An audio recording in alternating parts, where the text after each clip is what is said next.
Next up, we have another round of a JP Morgan experts panel. We are very pleased to have this format here. I'd like to welcome on the stage the chair and moderator of this panel, Basak Toprak from JP Morgan, and the panelists, also all from JP Morgan, Emma Lovett, Rodel D'Souza, Gayatri Vasudev, Vivek Chikbalapur, and Charles Lim. I think Charles will be joining remotely. Oh, is that right? Yeah, I think there he is. Have fun. The topic of this panel will be from crypto assets to establishing, digital assets, FinTech, payments, and partnership, quantum technology. Stage is yours. Thank you very much. Fantastic. Well, thank you for being here to listen to us. So we have a diverse panel, diverse locations, and diverse topics. So it's going to be a bit like a speed dating because we're going to talk about different topics. So hopefully you enjoy that. So I have the great pleasure of introducing our panel here. So we have Emma Lovett. She's our Markets DLT credit product lead based in the UK. We have Rodel D'Souza. He's our digital markets product lead, FX, commodities, and emerging markets, also based in the UK. Gayatri Vasudev, she's our global head of payments product for financial institutions, based out of New York. So thanks for coming here. And Dabin Bang, she's based in Frankfurt, quant researcher, electronic trading, analytics, and model risk. And last but not least, we have Charles Lim. He's our head of quantum communications and cryptography, based out of Singapore. Thank you especially, Charles, for staying up late to join this. Really appreciate that. So we'll start with Emma. And Emma, the financial industry has been talking about DLT for a decade now, but finally, last couple of years, we're seeing some real movement, interest. So if you could tell us a little bit about the use cases that are really drawing traction that you can share with us, that would be great. Absolutely. So I think that you're right, that blockchain technology has been talked about for a long time. And I think that 2 or 3 years ago, it started, we started to see the first foray into digital assets. I think perhaps it was a little bit too early then, and perhaps the market and clients weren't necessarily ready for it then, but now we're starting to see more traction in the space. I think, first of all, one area to look at, sort of one of the use cases, is around the execution side of things, or, sort of more of the sort of front office side.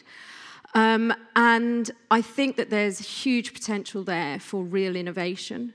One of the aspects that using distributed ledger technology gives us, just one use case that we've seen at JP Morgan, is the ability to have settlement time added to tickets. And we've actually got a live product that we use every day, DLT intraday repo. And what that does is it sort of exploits the settlement time. Before, you could only repo and have overnight repo, but the settlement time allows you to repo something for minutes, hours, half a day.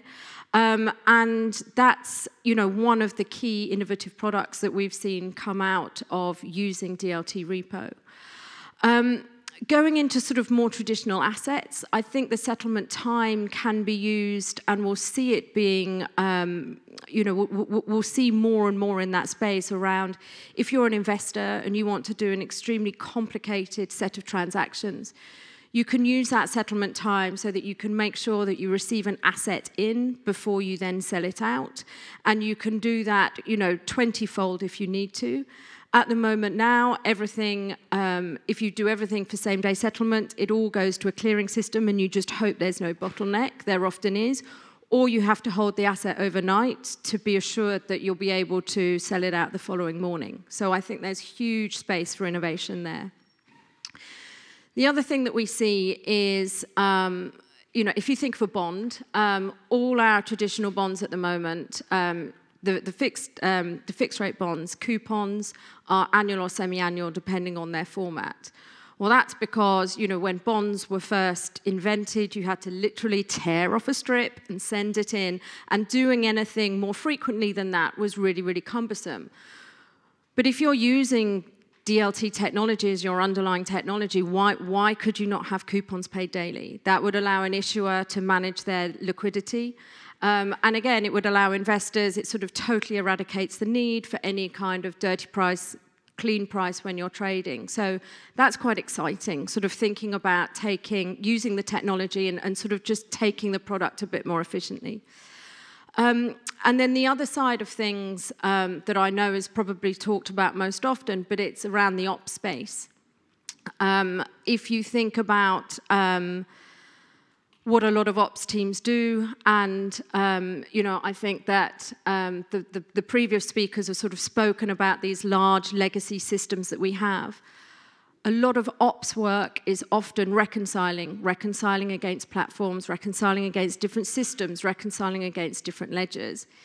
If you are work in operations and you can have access to one single ledger with all the participants that are involved on that trade, then obviously that negates the need for all these separate reconciling functions and reconciling sort of teams. So if you have a failed trade today, then a reconciliations team will call a client services team and notify them that the trade has failed.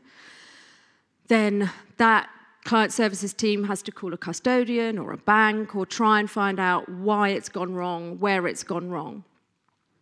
That takes a lot of time, takes a lot of energy, it takes a lot of resources. If all those people can just access the ledger and see why the trade hasn't settled, then it's very, very easy to remediate that, and that can be done almost immediately.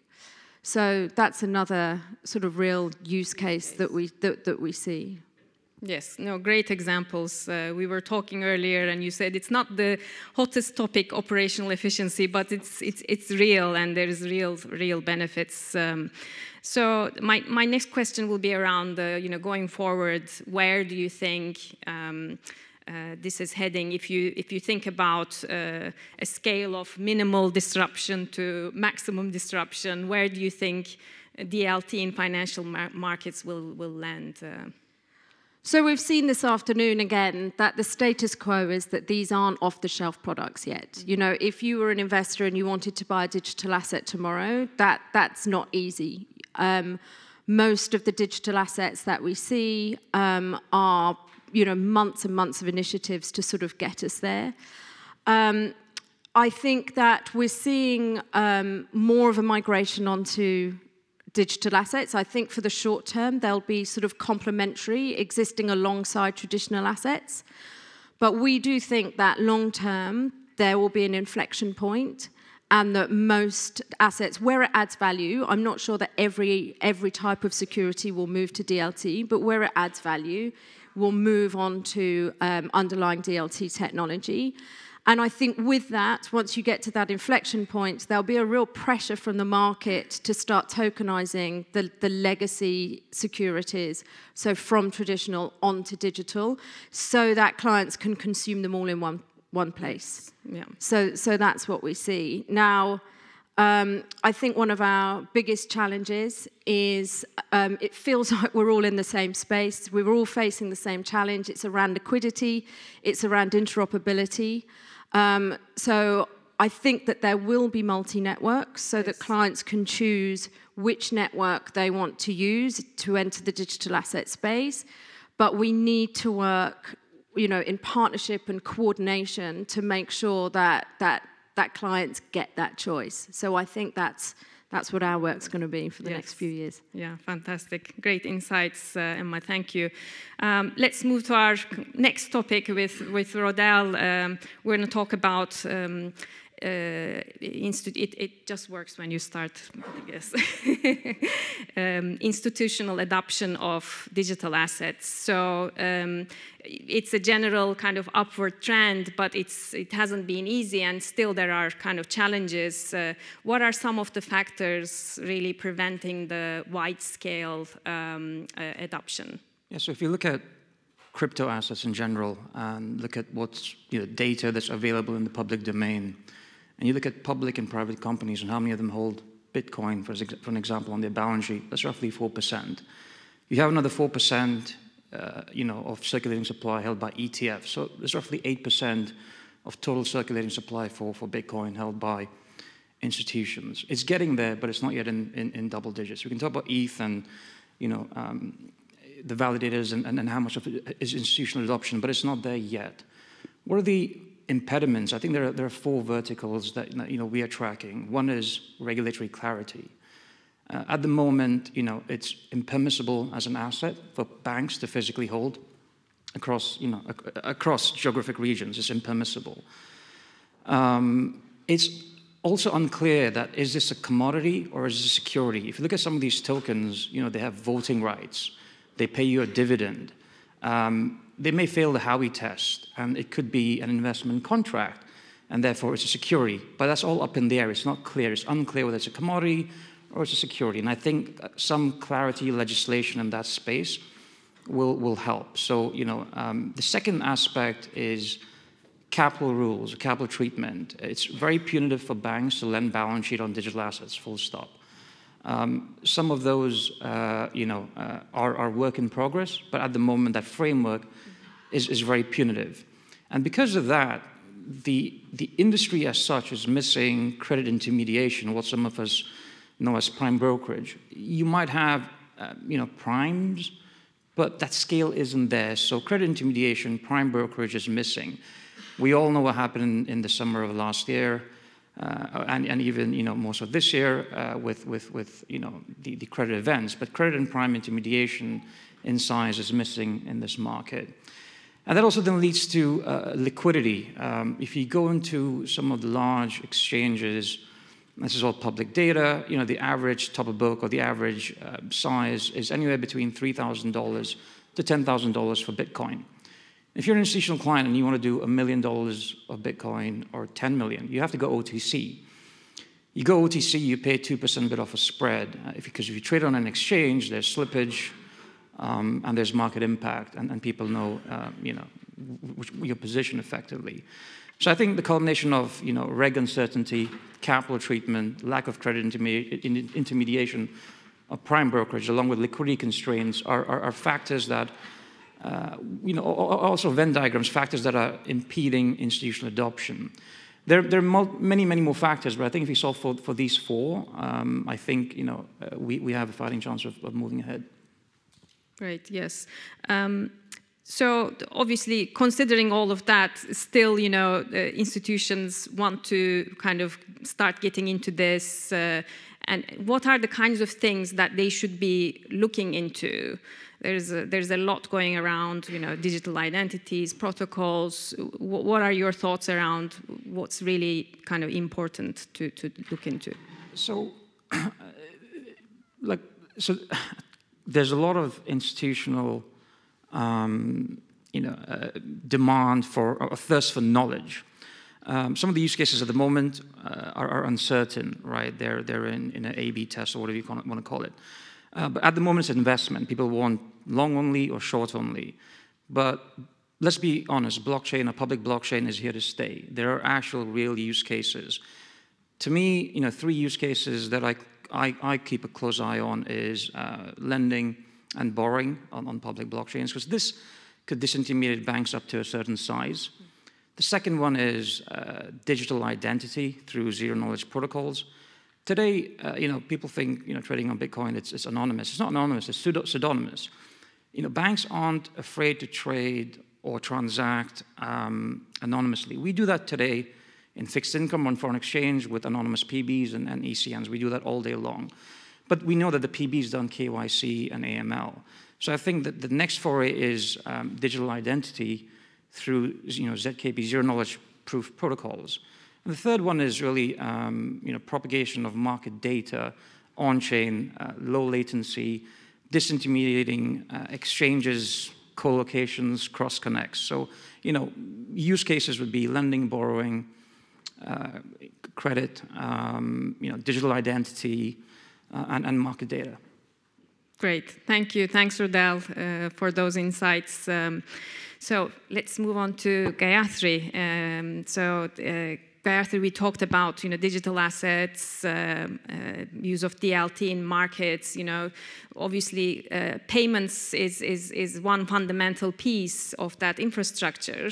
And so it would be great to get your thoughts around, what are the applications of these digital technologies, especially around, cross-border payments, cross-border banking. Yeah, absolutely. I think cross-border payments, I think everyone in this room will agree, is ripe for disruption because there's a lot of friction, especially in cross-border payments. If you look at it, for cross-border payments, the only game in town for decades has been wire payments using the correspondent banking network. And that means you have cutoff times, you have lifting fees, where banks take a portion of their fees from the principal of the payment. And this can be many banks along the chain. So obviously not a great process, ripe with friction and, ready to be disintermediated. But I think, and then if you look on the other side, if you look at digital money, there are a lot of attributes to digital money which lend themselves to making efficient cross-border payments. The first one I would say is the always-on 24/7 capabilities. So then you don't need to worry about cutoff times. You can move money on the weekends, for example, right? So that's great. Second is the programmability of digital money. That's, again, a very useful attribute for cross-border payments. But the piece that is missing, in my mind, is the scalability. I think today, if you look at even just JP Morgan, we move almost $1 trillion a day, right? I think if you look at crypto payments as a whole, that scale is not there yet. Will it happen? Probably, but it's not there yet, right? So that's one thing to keep in mind. The second piece is around transparency, and I think you touched upon it briefly around the fact that for this to get adoption at scale, there needs to be transparency in terms of who's the ultimate remitter, who's the ultimate beneficiary. Unless you have all that information available on payment transactions, you could run afoul of sanction screening or AML regulations. So I think unless that is sorted out, and for that to get really sorted out, you need to have some common regulatory oversight, not country by country, but some sort of a global governance around it, right? So I think those are the aspects that still need to be made better for digital money to be really used in the cross-border payments business. Yes, yeah, very true. And I think when you talk about digital money, obviously CBDCs is one that at some point in time will help with some of these interbank settlements, will ease all the pains. So there's more than 100 banks globally looking at rolling out CBDCs. But regulators are also encouraging some of the other innovations that are already happening, things like ISO XML and others. So what else is happening? Perhaps maybe beyond DLT. We talk about DLT all the time, but there is other innovations as well that kind of sometimes also complement these technologies. Yeah, I think it's not an either-or. Yeah. You have to have innovation on all fronts to really get to a stated objective. But on the CBDC side, if you look at it, there's obviously retail CBDCs, which focus largely on financial inclusion. In some markets, I think it's also a way for regulators and central banks to keep track of payments on where they're going, et cetera. Obviously, a large part of CBDCs is to make payments more cost-effective and efficient. And then I think in some markets, there is definitely a desire to de-dollarize and CBDCs are a way to do that, especially cross-border CBDCs in some cases. But I think the most interesting use case for me is the cross-border CBDC, because I think, as I said before, that's where the real inefficiencies are in the system. And so, for example, if you look at what Banque de France and Monetary Authority of Singapore are doing, they have a cross-border wholesale CBDC, MCBDC, and we in JP Morgan are actually providing the tech stack to help with that, right? So I think those are very interesting use cases. Again, all of these are very early stage, right? So maybe the digital yuan is a little further ahead, but they're all evolving, and so time will tell in terms of adoption and actual efficacy of these use cases. I think, you mentioned ISO. That's a big thing across the industry, and it's great. It will improve the more traditional ways of sending payments cross-border, because now it'll be rich in data, and it's interoperable, right? Because real-time payment schemas in various countries already had ISO, but cross-border didn't, and so now we'll all get to the same standards. Yes, yeah. There's a lot we can learn from traditional infrastructures where standards and collaborations have taken place.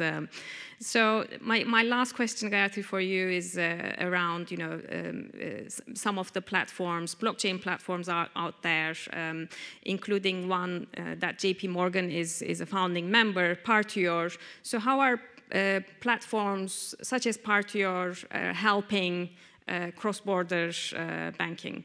Yeah, and for those who don't know what Partior is, it is a company that was founded. One of the founding members is JP Morgan, but it's also the other founding members are Temasek of Singapore as well as DBS. And we are the US dollar settlement bank on this network. And our initial objective is to do intra-Singapore payments on the blockchain. So the idea is to use the underlying DLT technology. Sorry, I'm still talking DLT. Is to use the technology to be always on, 24/7, and to make sure that there are no deductions where possible. And so really the idea is to make the payments cheaper, faster, better. And I think that's a great model for how is this scalable? Can we actually extend this to more corridors, etc. And I think one important point to note is JP Morgan being the largest provider of, for example, US dollar payments. I've been asked the question, why would you participate in something like Partior? And the way we think about it is, if we don't do it, someone else will. And I think innovation has to come on many fronts. We have to try everything that makes cross-border payments better. So that's sort of our approach. Yes. Does that answer your question? Yes, it does. Thank you very much. Thanks, Gayatri, for those insights. And we'll move next to security, cybersecurity, and then quantum finally as well. So Dr. Wang, great pleasure to have you on our panel. And we talked a lot about innovation and some challenges, but opportunities. But of course, security is an important element in all this. So maybe if you could start by telling us a little bit about what's keeping technologists awake at night. What are some of the latest kind of trends? Sure. This is a very interesting topic. As JP Morgan, we spend a lot of money and resource on technology and quant research.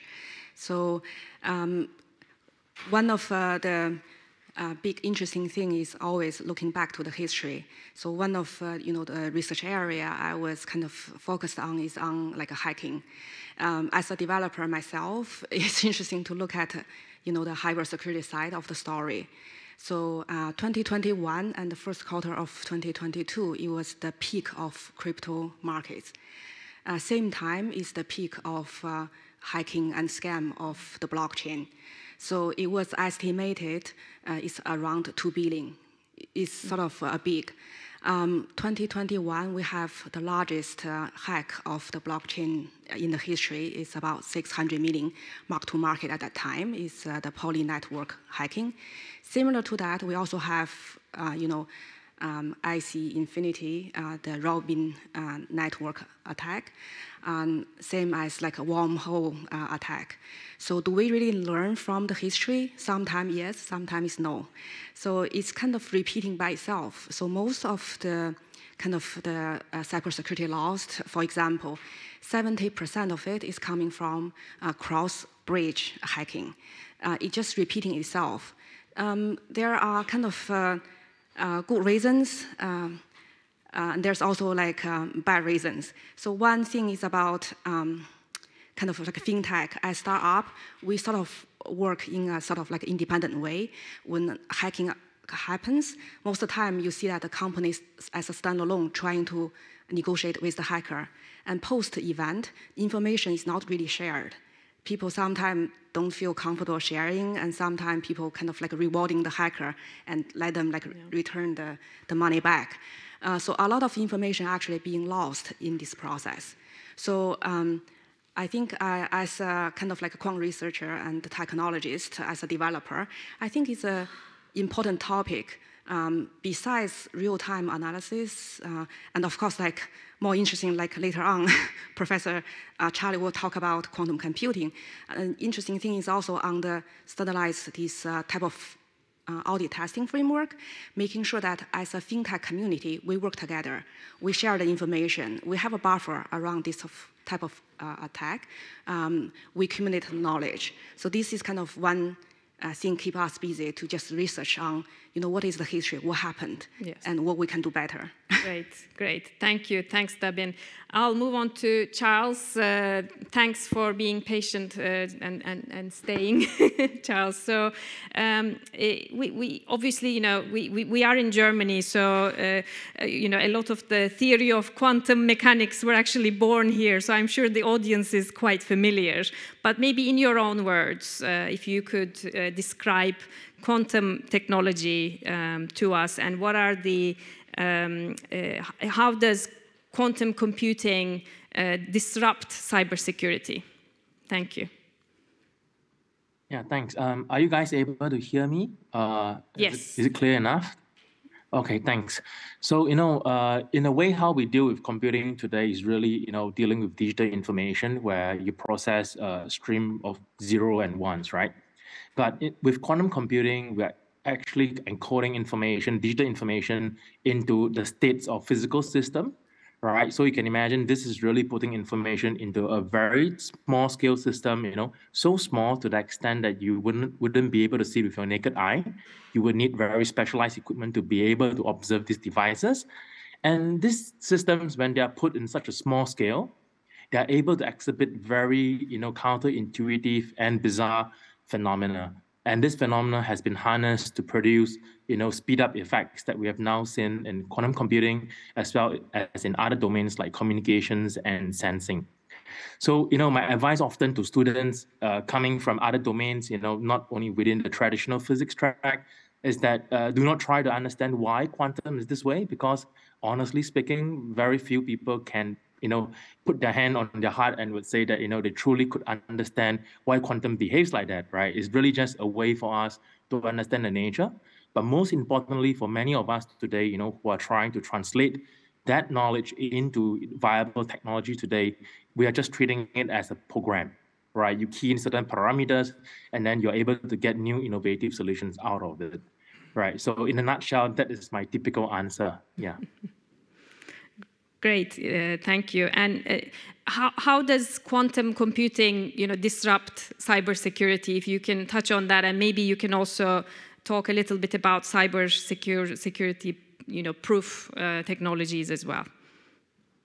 Sure. So the history as to why people started paying a lot of attention to quantum computing is really due to the great work of Peter Shaw, Professor Peter Shaw from MIT. At the time, he was not at MIT, but in 1994, he invented this factorization algorithm that can be executed over a large-scale quantum computer that allows us to actually, break a lot of the underlying cryptographic methods that we use today. right? Those that you use to provide certificates in the internet, right? Those will be, broken by the Shaw algorithm. And because of this observation, there will be a very clear disruption in the future, especially when you realize that people can remotely access quantum computing through cloud, connection. And this would allow people to perform attacks like, harvest first and decrypt later kind of strategy. And for these reasons, many countries, especially the United States and Europe, people have started building up national initiatives in securing their critical infrastructure with quantum-safe solutions.